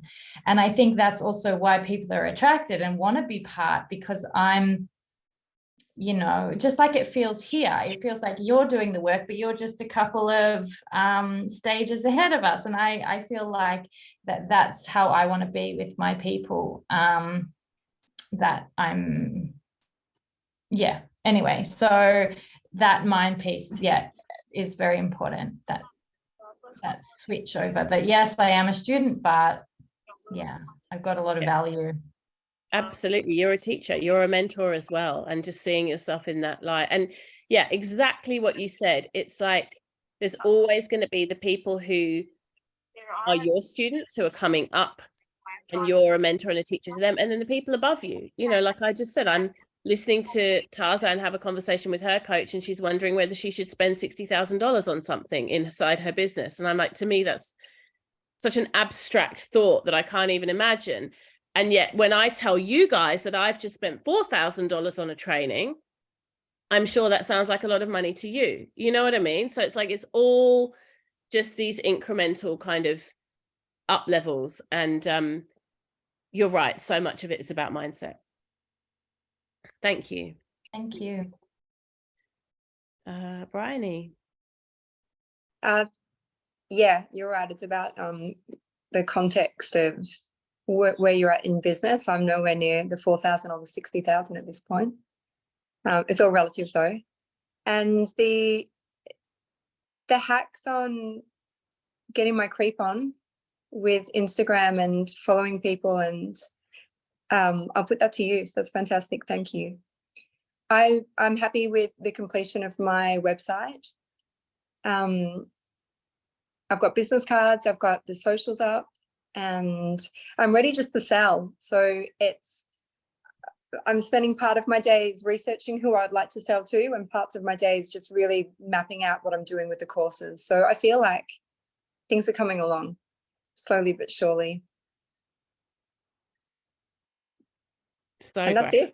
Yeah, that's it really. I think being patient with how slow things are, when you set a goal for your week or your month, and it's been 2 months now really for me to, COVID aside, get this website up and running.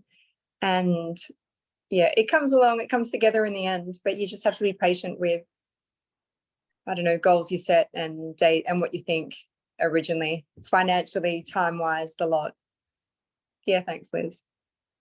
Yeah, and at the same time, and I agree with you, sometimes it does feel painfully slow, and I have the same feeling about my own business plenty of times. But when you look at where you were, I think it was April when we first started. Was it April? Yeah. Like back then, really what you had was an idea for an ebook. Yeah, I'd written the ebook. Yeah. Right. Look at the whole trajectory of how far you've come and what you understand now, and like it's night and day. I mean, yeah, it really is. Like but much like Annika said, you can just get so lost in it that you don't feel like you've accomplished anything. So it is really important to take the time and honor what you've done and mark it. I went out for dinner the other night just to celebrate, hey, I've done stuff. I know there's a lot more to go, but you really have to kind of bookmark where you're at and celebrate that, and then move on. 100%. And I know that's so important for myself too, because I am the kind of person that can kind of tick off one milestone and then straight to the next thing. So constant. Yeah, I witnessed that you've come so far and done so much, and also that you've been through a very, very, very steep learning curve with things like Kajabi and the tech and stuff like that, and you'll never have to do that again. It's done now. That's so good. Learning. I mean, I'm sure you'll have to build website sales pages again, but it will never be as hard as it was. No, it'll be easy. Yeah, it's great. I feel good. Thank you. Good. Thank you. Any last thing that anyone wants to add or ask? Feels like you're all in a really good space. Let's have a question. Just before, when you were talking about like obviously you use Instagram over Facebook for marketing. Is that just a personal preference? It's a really good question. Yes is the short answer. I get a lot more sales from Instagram. I've done different types of market research in my business that show me that I get about 70% come from Instagram and about 30% from Facebook. However, I think that's also because I've put more energy into Instagram. So I think what it is, it's where the platform that you choose, you then want to really stick with it and build it. It's not a good idea to try to be everywhere. I don't recommend that you have Instagram and Facebook and YouTube and I don't know, LinkedIn or whatever it might be. Yeah. Like choose Yeah. one and become the person on that thing. So for me, that's Instagram. Yep. I know people that do really, really, really well with just YouTube, surprisingly well, because YouTube can really impact the Google algorithm. So that's a whole other rabbit hole. But at our level, you can't really do all of them. So I would say choose one and go all in on that. And then later you can add something else, but far better to just choose one and really focus on that. And for me, I like Instagram more. I spend more time there myself.